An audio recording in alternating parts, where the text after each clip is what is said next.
There is a particular kind of silence that only exists here, at the very top of the world. It isn't an empty silence. It isn't lonely. It is the silence of a deep, heavy blanket pulled up to your chin. It is the sound of the world holding its breath. I am sitting in my favorite chair, the one with the leather worn smooth on the arms, shaped by years of my own resting elbows. The fire in the hearth has settled down into a bed of glowing, pulsing embers. They look like dragon jewels, deep orange and fading red. I'm awake, though the rest of the house is sleeping. You know that feeling, don't you? When the big event is looming, the deadline, the journey, the moment everyone is waiting for, and you find yourself awake in the quiet hours beforehand. There is usually anxiety in that feeling, a tightening in the chest. But I don't feel that anymore. I used to, centuries ago. I used to worry if the buckles were polished enough or if the list was checked a third time. Now I just feel a gentle hum, a vibration of readiness, like a cello string that has been tuned perfectly and is just waiting for the bow. I look down at my hands resting on my knees. They are old hands. I don't mind admitting that. The skin is like parchment paper, mapped with lines and veins that look like the rivers I will fly over tonight. My knuckles are a bit swollen from the cold. The winters seem to get a little colder every year, or perhaps I just feel them more deeply. It's all right, though. There is a dignity in being tired when you know you have done good work, and the work is done. That is the secret piece of this morning. The toys are packed. The sack is waiting by the heavy oak door. It looks impossibly small for what it contains, but that's the old magic. It's not a magic of sparks and flashes. It's the magic of capacity. It's the same way a parent's heart can expand to love a second child without loving the first one any less. Room is made. I shift in the chair, and the wood groans softly beneath me. It's a familiar sound, a greeting. I am thinking about you. Not you as a name on a list or a coordinate on a map, but you, the person, the one who tries so hard every single day. I see a lot, you know. I don't just see who is naughty or nice. Those are such small, inadequate words for the complexity of a human life. I see the struggle. I see how you wake up on gray mornings when you would rather stay in bed. I see how you swallow your frustration when you want to scream. I see the kindness you offer to strangers when you think no one is watching. The door held open, the smile given to the cashier, the extra tip left on the table. Those things matter. They weigh more than gold in my book. Sometimes I think the world forgets that I am not just a deliverer of gifts. I am a witness. I am the keeper of the solstice. I am the one who watches the year turn, and I see how tired you are. It's okay to be tired. Here, in this cabin, the air smells of roasted chestnuts and dried pine needles. It's a grounding smell. I take a deep breath, letting the warmth of the room fill my lungs. I need to get up soon. I need to walk out into the snow, to the stable. The reindeer will be awake. Dasher usually gets jittery right about now, tapping his hoof against the stall door. Comet will be trying to steal extra hay. They are like children, really, full of nervous energy and trust. They trust me to guide them, just as you trust the sun to rise tomorrow. But for this moment, just this one stretched out moment, I am going to stay seated. I want to tell you something, friend to friend. The pressure you feel to be perfect, to make everything magical for everyone else, to carry the weight of the holiday or the family or the job, you can set it down for a minute. Even I, Santa Claus, take a moment to just sit and stare into the fire. I reach for the mug on the side table. It's heavy earthenware, slightly chipped at the rim. It's filled with cocoa that has cooled down to just the right temperature. I take a sip. It's thick, sweet, and tastes faintly of cinnamon. It warms me all the way down to my toes. It's the simple things that save us, isn't it? It's never the grand gestures. It's the hot drink, the soft socks, the way the light hits the floorboards in the afternoon. I look out the window. The glass is thick, distorted at the edges, and framed by frost that looks like intricate lace. Outside, the snow is falling. Big, fat flakes. They tumble down slowly, spiraling in the dark. There is no wind right now, just the vertical drift of white against the dark blue of the polar night. It looks peaceful, but I know it's cold. I have to go out into that cold. I have to travel the whole world in a single night. It sounds exhausting, doesn't it? And it is. By the time I get back, my beard will be full of ice, my back will ache, and I will be ready to sleep for a week. But I do it because of the connection.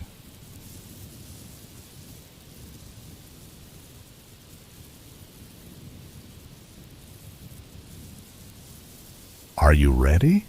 Let's go to the stable together. Let's go see the reindeer.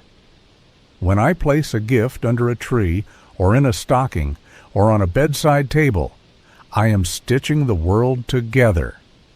I am tying a thread from this quiet, snowy cabin to your living room. I am letting you know that you are not forgotten. That is the only motivation I need. I place the mug back on the table with a soft clink. The clock on the mantel chimes. It's a deep, resonant bong. 1, 2, 3. It's time, but we don't have to rush. We can move slowly. I stand up, pushing myself up with my hands on the armrests. My knees pop. I chuckle softly to myself. Even magic doesn't cure arthritis, it seems. I walk over to the coat rack. The red coat is there. It's heavy wool, lined with fur that is soft as a cloud. It smells of the night sky and chimney smoke.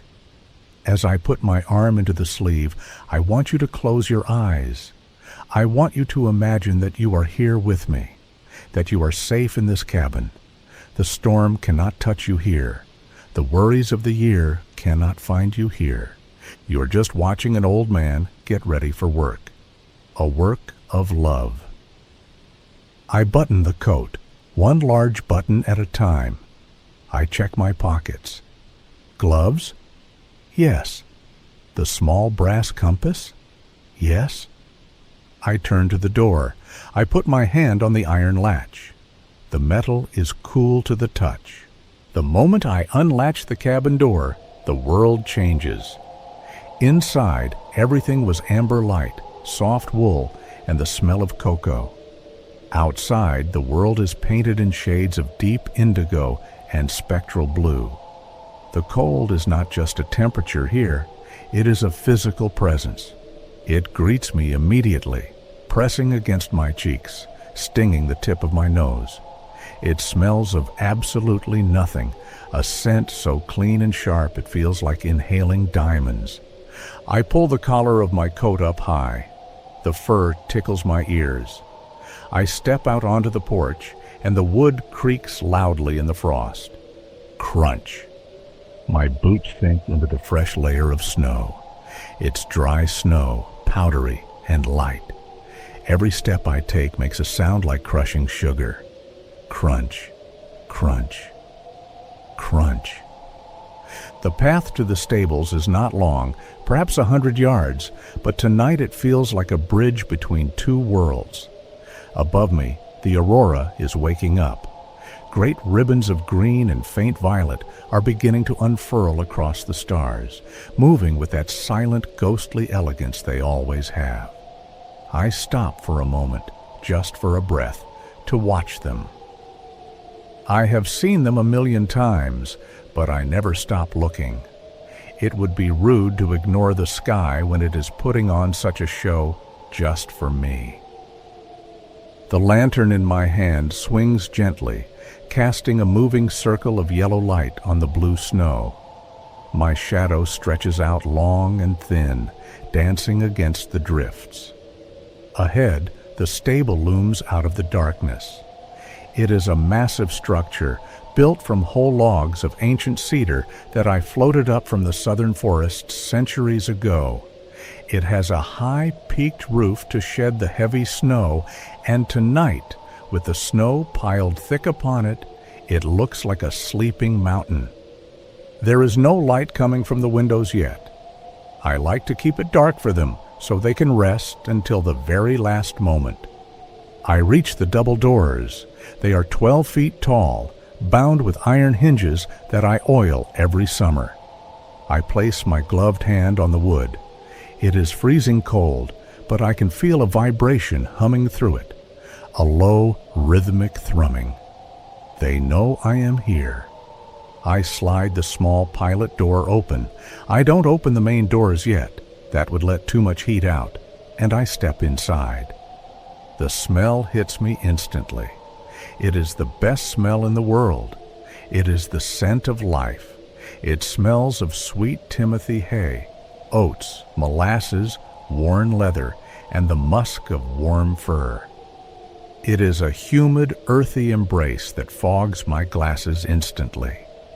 I take them off and wipe them on my coat, blinking in the dimness. "Easy now," I whisper into the dark. "It's just me."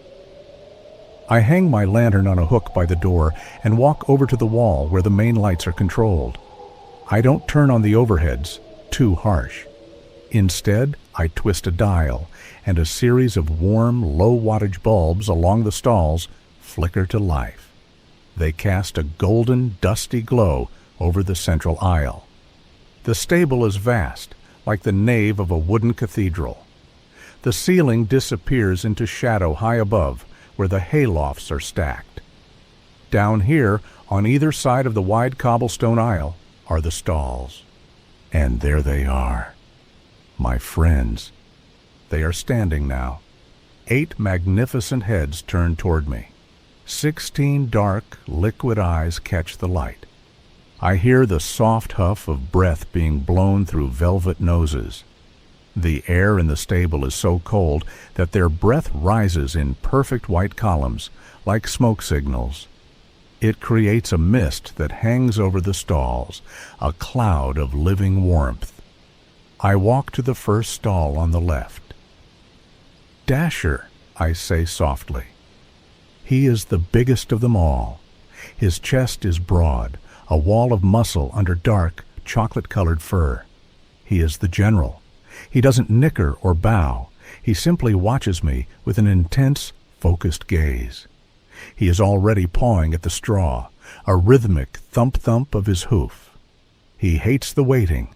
He knows what night it is. He can feel the static in the air. I reach into my pocket and pull out a dried apple slice. I hold it out flat on my palm. Dasher takes it delicately, his lips soft and fuzzy against my glove, crunching it quickly. He nudges my shoulder hard. "Let's go," he is saying. "Let's fly." "Soon," I promise him, scratching him right behind the antlers, in the spot he can't reach. "We have to get dressed first." I move down the line. Dancer is next. She is lighter on her feet, constantly shifting her weight. She bobs her head, her antlers swaying like branches in a breeze. Then Prancer, who is currently grooming his left flank, fastidious as a cat. He stops to look at me, gives a low snort, and goes back to cleaning his coat. He demands to look good for the rooftops. I check their water troughs. I check the levels of hay. I am not rushing. This interaction is part of the fuel for the sleigh. The magic doesn't come from the runners or the dust. It comes from the trust between us. I walk to the tack room at the back of the stable.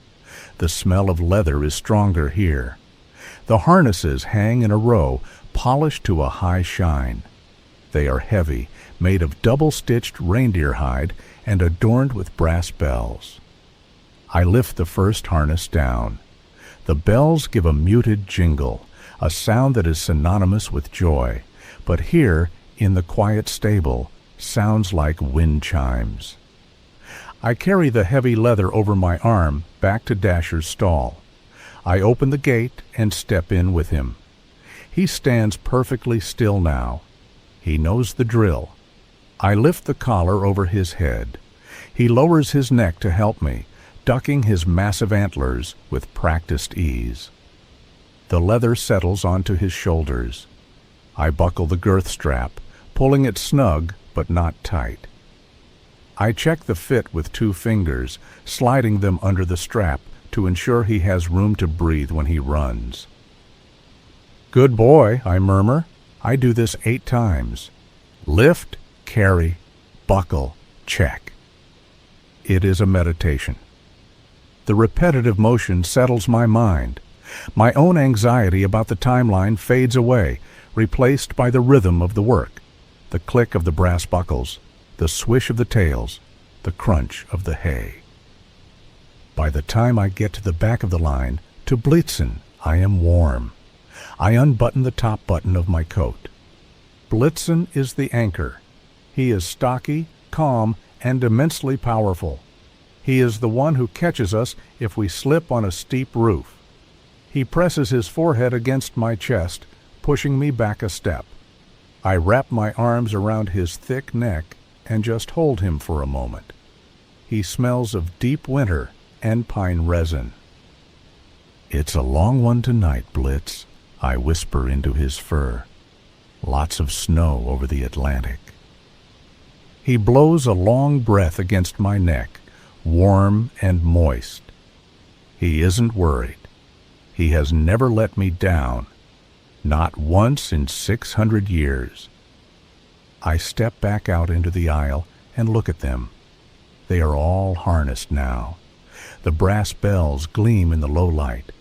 The red velvet padding against their dark fur looks regal. They look like knights in armor. They look like history. The energy in the room has changed. It is no longer sleepy. It is vibrating. The air feels charged, like the moments before a thunderstorm breaks. They are tossing their heads, the jingling of the bells becoming a constant chaotic music. I walk to the large sliding doors at the far end of the stable, the ones that lead out to the launch strip. I grab the heavy iron handle. "All right," I say, my voice echoing slightly in the rafters. "Let's go get the sleigh." I pull the doors open. The wind howls outside, louder now, swirling snow into the stable entrance. But the reindeer don't shy away. They lean into it. I lead them out into the yard 2 by 2. The wind catches us immediately. It tugs at the reindeer's manes and whips the ends of my scarf across my face. The snow here is deeper, drifted against the fence posts, but the reindeer high-step through it with an elegant, prancing gait. They are eager now. The cold air has woken up their blood. We head toward the carriage house, a 3-walled structure open to the south. Inside, resting on blocks to keep the runners off the damp ground, sits the sleigh. It is not the candy apple red convertible you see in the storybooks. It doesn't have gold filigree or rocket boosters.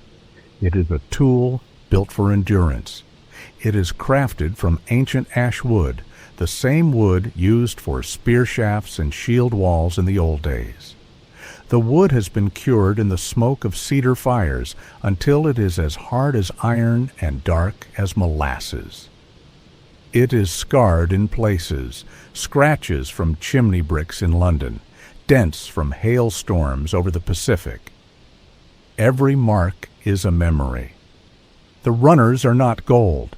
They are forged steel, dull and gray, coated in a layer of whale oil to keep the ice from sticking. They are long and curved, designed to slice through the air as cleanly as they slice through snow. I walk Dasher and Dancer to the front of the hitching rail. Click. I fasten the main trace line to Dasher's harness. The brass clip is cold and heavy in my hand. It locks with a satisfying mechanical snap. I do the same for Dancer. Click. I work my way back through the team. Donder and Blitzen take their places at the rear, closest to the sleigh. This is the position of maximum torque. They are the wheel horses. They take the heavy weight of the landing. As I hook Blitzen up, he leans his weight against the shaft, testing it, making sure the connection is solid. Solid as a rock, old friend, I assure him. Once they are all hitched, the sleigh looks different. It is no longer just a wooden box. It is part of a single, living organism. The leather traces are taut, connecting the heartbeat of the animals to the frame of the vessel.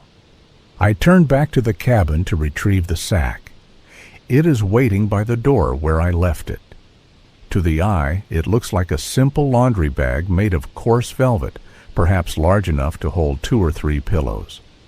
But when I pick it up, the sensation is disorienting. It isn't heavy exactly. It weighs about as much as a fully packed suitcase.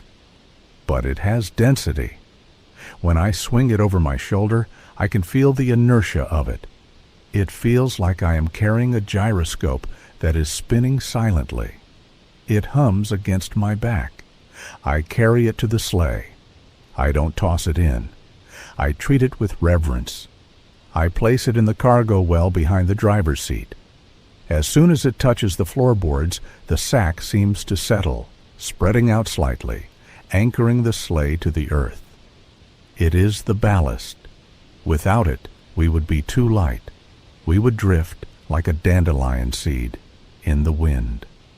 I walk around to the side of the sleigh and place my boot on the iron step.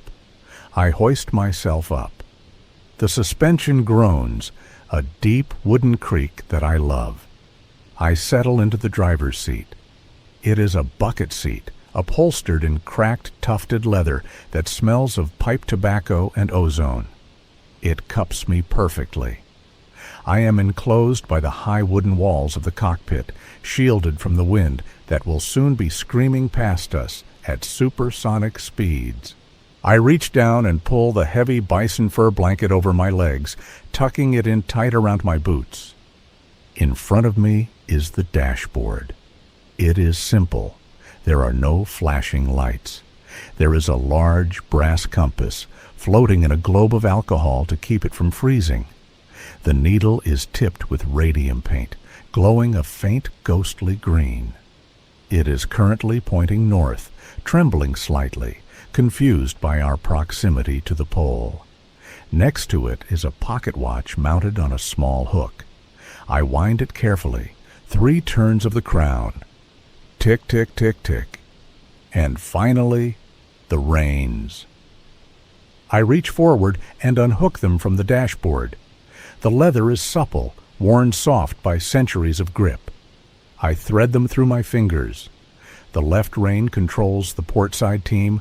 The right rein controls the starboard. I can feel them through the leather. I can feel Dasher's impatience vibrating up the line. I can feel Prancer shifting his footing. I give the reins a gentle shake, just enough to let them know I am here. Just enough to say, I am with you. 8 ears flick back towards me. The jingle of bells stops. The silence returns. The wind seems to drop for a second. The snow hangs suspended in the lantern light.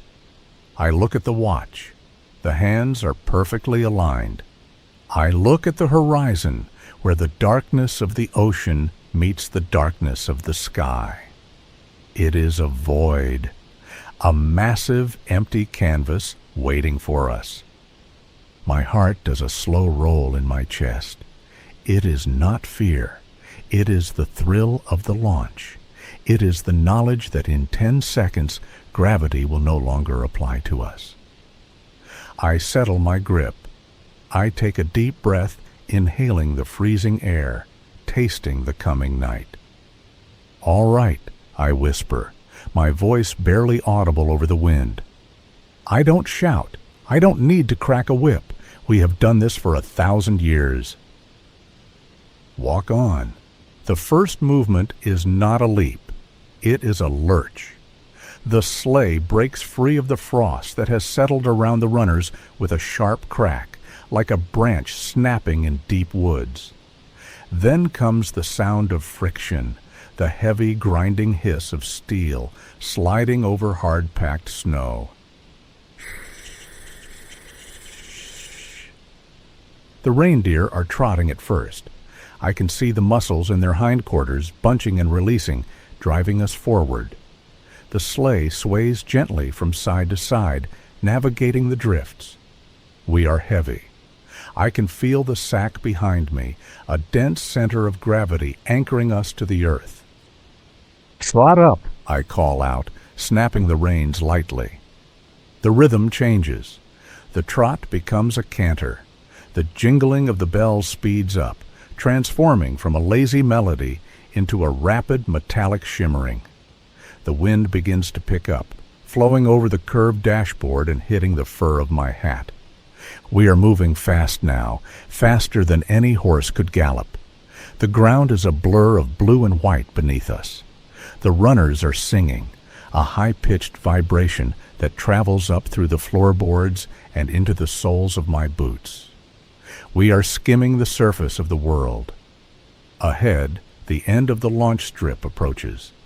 It is a cliff edge where the ice shelf drops away into the black, churning waters of the Arctic Ocean. I don't pull back. I lean forward. "Now!" I shout. "Up! Up!" This is the moment I love and fear in equal measure. The team hits the edge of the cliff. For a split second, it looks like they are galloping into nothingness. But they don't fall. They catch the air. Dasher and Dancer strike their hooves against the empty space, and the air solidifies beneath them. There is a sound like a drum beat, thud, thud, thud, as 16 hooves find purchase on the updrafts. The nose of the sleigh tilts upward. My stomach drops. The G-force presses me back into the cracked leather of the seat. The wooden frame groans under the strain, protesting the sudden change in physics. We leave the ground, but we don't shoot up like a rocket. We climb like a heavy bomber laden with cargo. It is a struggle. We bank hard to the left, spiraling up through the falling snow. I look down over the side. The North Pole is receding. The cabin is just a tiny warm spark of amber light in a vast expanse of blue darkness. The stable is a dark rectangle. The smoke from my own chimney is a thin gray thread, quickly lost in the wind. It looks so small. My whole world, everything I own, everything I am, is just a speck on the ice. We hit the cloud layer. Visibility drops to 0. We are inside the storm now. The wind roars like a freight train, tearing at the sleigh. Snow flies horizontally, stinging my cheeks like needles. The reindeer are invisible, swallowed by the gray fog. All I can see are the leather traces stretching out into the mist, taut as steel cables. I keep my eyes on the compass. The radium needle holds steady. True south. The sleigh bucks and shudders. This is the turbulence of the transition, the boundary between the Earth's weather and the open sky. I grip the reins tighter, my knuckles white inside my gloves. "Steady," I murmur, though the wind steals the word before it leaves my lips. Push through. And then, as suddenly as it began, the violence stops. We punch through the top of the storm. Silence. Absolute, crystal clear silence. Below us, the clouds look like a floor of gray slate, rolling and churning.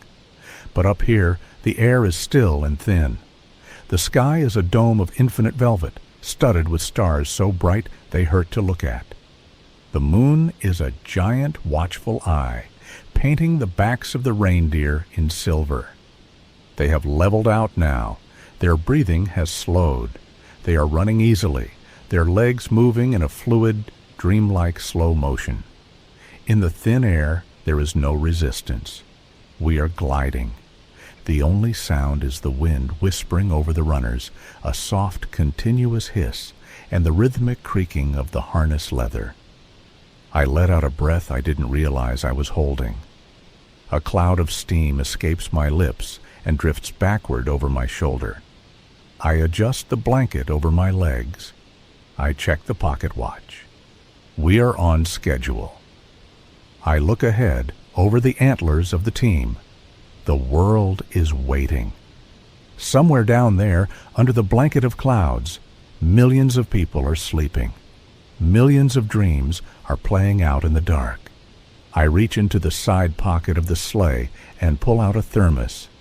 I unscrew the cap and pour a small cup of hot tea. I take a sip, letting the warmth spread through my chest as I watch the stars wheel overhead. We are in the slipstream now. The long night has begun. We descend. It is not a dive. It is a slow, spiraling drift, like a leaf falling in still air. The reindeer know the way. They lower their heads, angling their bodies against the updrafts, guiding the heavy sleigh down through the cloud layer. The world below comes back into focus.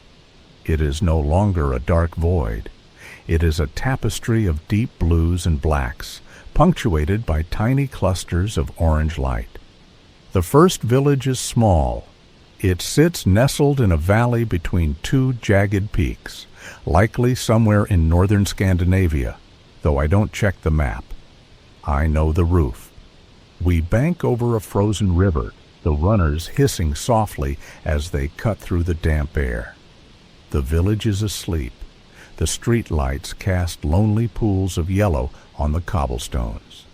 There is no traffic, no movement, just the silent rows of houses with their chimneys exhaling thin gray ribbons of smoke. "Easy now, easy," I whisper. We aim for a house at the end of the lane. It has a slate roof, steep and slick with frost. The landing is the hardest part of the job. It requires precision. Dasher and Dancer touch down first, their hooves making a sound no louder than a squirrel scampering across the tiles. The rest of the team follows, folding their legs, absorbing the weight of the sleigh. We slide to a halt just inches from the chimney pots. The silence here is different than the silence at the pole. At the pole, the silence is vast and natural. Here, the silence is human. It is the sound of people resting. I wrap the reins around the brake lever. 5 minutes, I tell the team. Blitzen is already tucking his nose into his flank to nap. I step out of the sleigh. The slate is slippery under my boots, but I know how to walk on roofs. You keep your center of gravity low. You move with the pitch, not against it. I reach the chimney. It smells of birch wood and soot. I don't slide down it like a cartoon character. That would be undignified and quite dangerous. Instead, I place my hand on the brickwork. The magic here is subtle. It's a compression of space. I step into the chimney and the bricks seem to soften, to yield just enough to let me pass. I drop down, controlling my descent with my boots against the flue until my feet touch the hearth. I step out into the room. It is warm. The heat from the dying fire hits my face, flushing my cold cheeks. The room smells of pine needles, beeswax polish, and the faint yeasty scent of rising dough coming from the kitchen. I stand perfectly still for a moment, letting my eyes adjust to the gloom. This is the part I cherish. The intrusion into the sanctuary. It feels sacred. The room is cluttered with life. There is a stack of magazines on the coffee table, a pair of reading glasses left on the arm of the sofa, a dog's chew toy lying in the middle of the rug. These are the artifacts of existence. They tell me more about the people who live here than any letter ever could. I walk to the tree. It is a real fir, drinking from a red plastic bucket. It smells sharp and green. The ornaments are a mix of glass bulbs and handmade paper stars, slightly crushed from years of storage. I kneel down. My knees crack, a loud pop in the quiet room. I freeze, listening. Upstairs, a floorboard creaks, someone shifting in their sleep. Then silence returns. Just the rhythmic tick-tock of the grandfather clock at the hallway, measuring out the seconds of the night. I reach into the sack. I don't need to look. My hand knows what it is looking for. My fingers brush against a wrapped box. It is small, heavy, wrapped in blue paper. I pull it out. I don't just drop it under the tree. I look for the right spot. There is a gap between two other gifts, a little hollow in the tree skirt. I place the blue box there. I rotate it slightly so the tag is visible. For Thomas. Thomas is 7. He has had a hard year. He struggles with reading. He feels small in his class. This box contains a set of charcoal pencils and a sketchbook. It's not a video game. It's a way for him to speak without words. I rest my hand on the box for a second. Be good to him, I think. It is a silent blessing, a transfer of intent. I stand up, brushing pine needles from my trousers. On the mantelpiece, they have left it. The offering, a small plate with 2 gingerbread cookies and a glass of milk. The milk is room temperature now. Beside it is a carrot, scrubbed clean, the green top still attached. I pick up the carrot first. I pocket it. Dasher will appreciate that. Then I pick up the milk. I take a long drink. It coats my throat, washing away the dry taste of the high-altitude air. I eat 1 cookie. It is spicy, heavy on the ginger, homemade. I wipe the crumbs from my beard with a handkerchief. I look around the room one last time. The shadows are long and soft. The fire pops, a single ember rolling onto the hearthstone. I nudge it back with the toe of my boot. I am a ghost here, a benevolent intruder. By morning, I will be nothing more than empty crumbs and a new box under the tree. But for now, I am part of the house. I am watching over them. Sleep well? I whisper. I turn back to the fireplace. I step into the hearth, look up at the rectangle of starry sky framed by the brickwork, and begin the climb. The lights of Europe fade behind us. They don't disappear all at once. They thin out, turning from a dense glowing web into scattered sparks, until finally the last lighthouse on the coast of Ireland blinks its goodbye.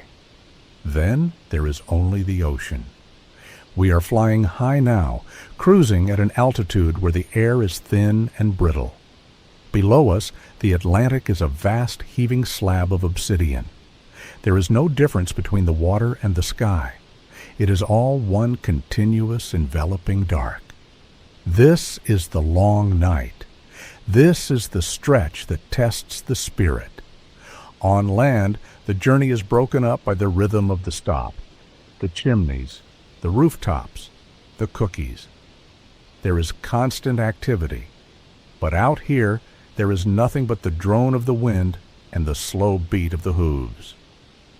I settle deeper into the cockpit. I wrap the bison fur tighter around my legs.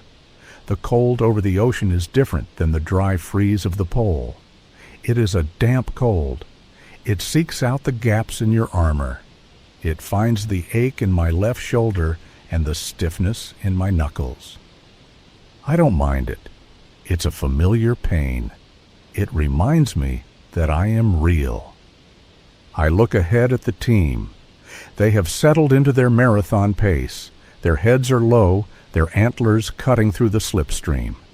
They aren't galloping anymore. They are flowing. It is a unified motion, a synchronized swimming in the air.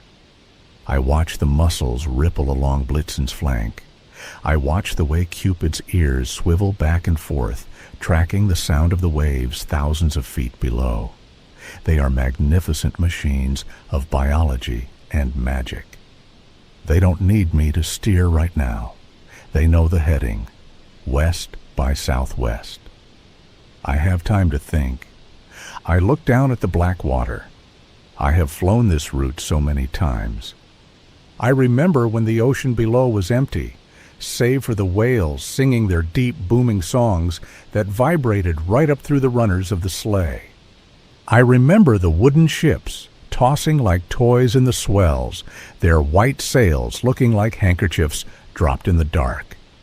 I used to fly lower then, just to check on them. I remember the chaos of the wars, the steel convoys, the flashes of light that weren't fireworks. I flew high those nights, high and fast, with tears freezing in my beard. And now I see the container ships, massive, floating cities. I can see their deck lights, tiny pinpricks of amber in the void. They are moving so slowly, it looks like they are standing still. They are carrying televisions, cars, clothes, millions of tons of things. I carry things too, but my cargo is different. I reach into the glove box and pull out the thermos again. The tea is still hot. The steam rises up and instantly turns into frost on my mustache. I take a sip. It tastes of bergamot and comfort. It is lonely up here. I won't lie about that. There is a specific kind of loneliness that comes from being the only person awake in the world. You feel like a watchman guarding a sleeping kingdom. You feel protective, but also separate. I look up. The constellations are my only company. Orion is hunting to my left. The Pleiades are clustered tight, shimmering like diamond dust. They are cold and beautiful and indifferent. They don't care about the list. They don't care about the toys. They just burn. I check the compass. The needle is steady. The alcohol fluid inside the globe is thick and sluggish with the cold. "Good job, everyone," I call out.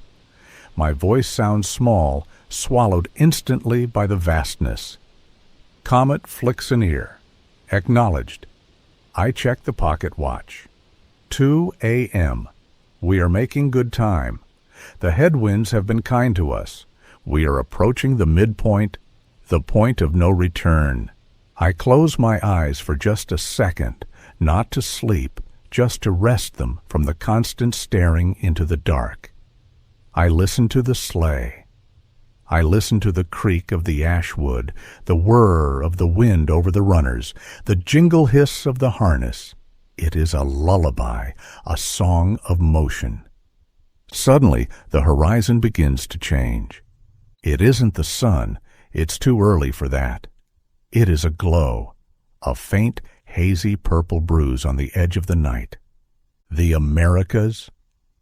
It starts as a suggestion of light reflecting off the cloud cover. Then the first few sparks appear. Newfoundland, the Maritimes. The quiet is ending. The busy work is about to begin again. The chaotic, sprawling grid of the new world is rising up to meet us. I sit up straighter. I adjust my spectacles. I wind the watch again. Tick, tick, tick. I feel a surge of energy return. The meditation is over. The job calls. I grip the reins. I can feel the change in the reindeer, too. Their stride lengthens. Their heads come up. They smell the land. They smell the pine forests of Maine and the wood smoke of Vermont. "All right," I say, and this time my voice is strong. "Let's bring it home." We begin our descent, sliding down the unseen ramp of the air, aiming for the lights of the sleeping continent. The sun is a relentless pursuer. We are flying north, frantic now, racing up the dateline. Behind us, the horizon is no longer black. It is bleeding, a deep bruised purple that is rapidly turning into a searing, violent orange. The dawn is chasing us, snapping at the runners of the sleigh. We are tired. That word doesn't quite capture the depth of it. We are hollowed out. The sack in the back is empty. It lies crumpled on the floorboards, looking like a deflated balloon. Without its density, without the gravitational anchor of the millions of gifts, the sleigh feels light and skittish. It rattles in the turbulence. It catches the wind too easily. It feels like a rowboat on a rough sea. I am slumped in the seat. My posture is gone. My shoulders are hunched forward, and my beard is frozen solid, a stiff plate of ice against my chest. My eyes feel gritty, as if someone has rubbed sand into them. Every blink is a conscious effort. "Come on," I croak. My voice is a wreck, stripped raw by the wind and the cold. Almost there, almost home. The team is suffering. I can see it. They aren't prancing anymore. Their heads are low, their tongues lolling out from the sides of their mouths. Their coats are matted with sweat that is frozen into white rime. But they don't stop. They are creatures of rhythm, and they are locked into the cadence of the return. Left, right, left, right. Dasher is leading purely on muscle memory. Blitzen is practically leaning on the shaft to keep upright. We cross the Arctic Circle. The sun crests the horizon behind us. It hits the top of the cloud layer and explodes into blinding light.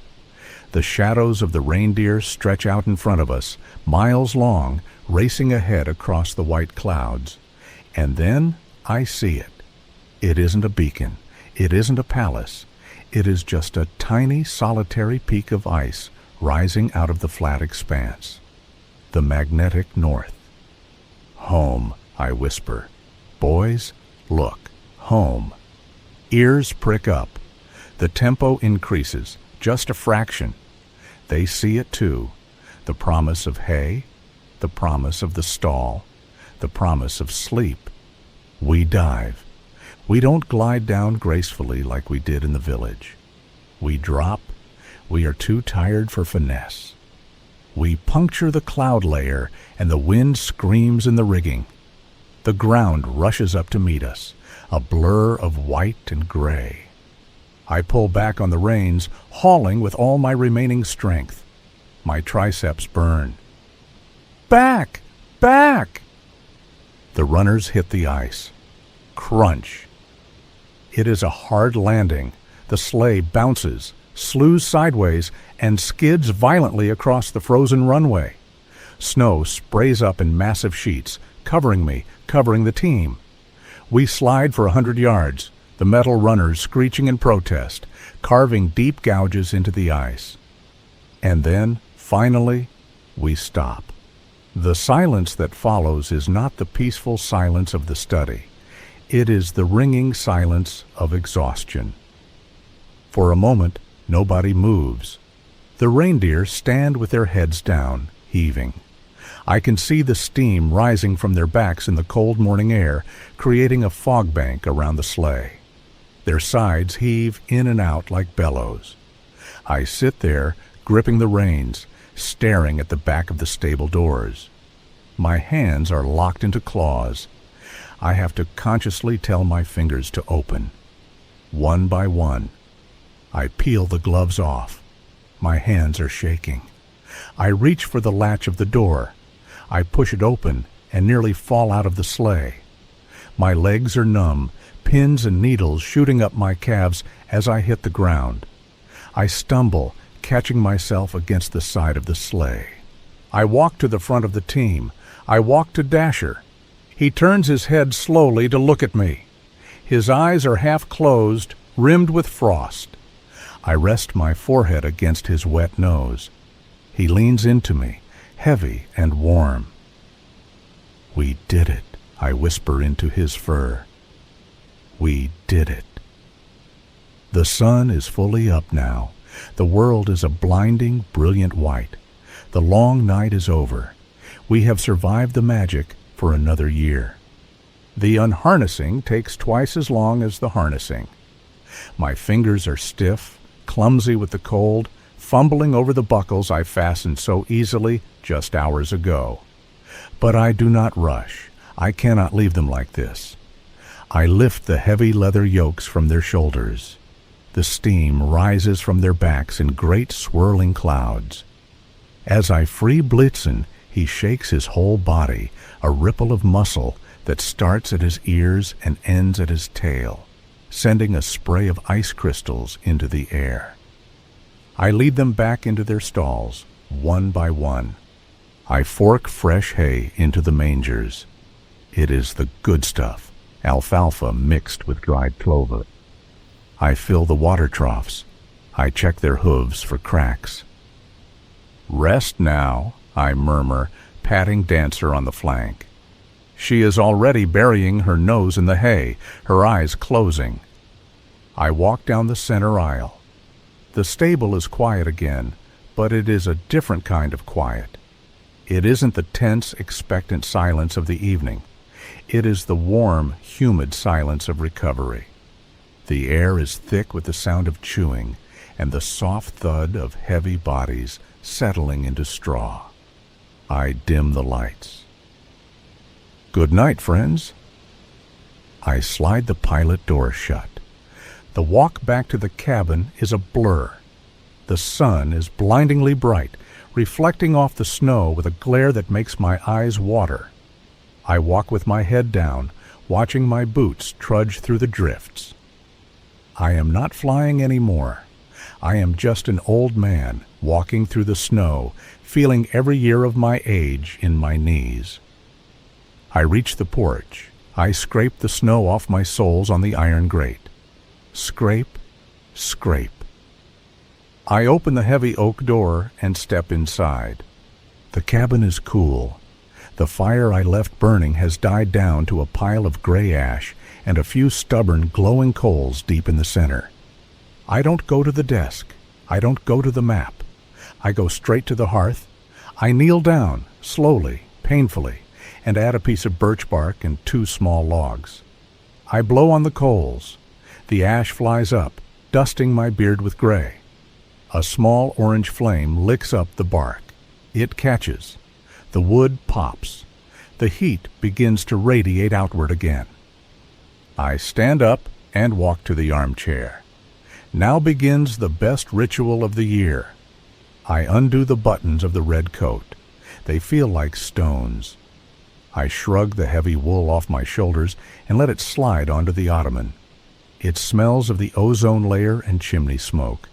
I sit down. I reach down and untie my boots. My laces are frozen stiff. I have to pry them open. I push against the heel of one boot with the toe of the other. Thump, the left boot falls to the floor. Thump, the right boot follows. I wiggle my toes in my thick wool socks. The relief is instant, washing over me like a physical wave. My feet are throbbing, but they are free. I don't have the energy to make fresh tea. But on the cast iron stove in the corner, a heavy pot has been simmering on the back burner all night. I shuffle over in my socks. I lift the lid. Vegetable stew, root vegetables, potatoes, carrots, turnips, thick and brown. I ladle it into a bowl. I grab a spoon. I don't bother sitting at the table. I take the bowl back to the armchair. I eat in silence. The stew is hot, salty, and earthy. It tastes like the ground. It grounds me. It reminds me that I am not a spirit of the air. I am a creature of the earth. I need food. I need warmth. I finish the bowl and set it on the floor beside the chair. The fire is roaring now, crackling happily. The light in the room has shifted from the blue morning light to the familiar warm amber of the firelight. I lean my head back against the leather. I look over at the desk. The map is still there, rolled up and tied with the velvet ribbon. The lantern is cold. The quill is dry. It is done. The world has been circled. The threads have been tied. The promise has been kept. I close my eyes. The adrenaline is gone, leaving behind a heaviness that pins me to the chair. My breathing slows. The sound of the wind outside fades into a distant hum. I can feel the sleep coming. It is a deep, dark tide rising up to pull me under. It is the sleep of the just, the sleep of the weary. I let it take me. My head lolls to the side. My hands rest open on the arms of the chair. Outside, the snow begins to fall again, covering the tracks of the sleigh, covering the footprints on the path, covering the world in white silence. But inside, it is warm, and the keeper of the solstice sleeps. Good night.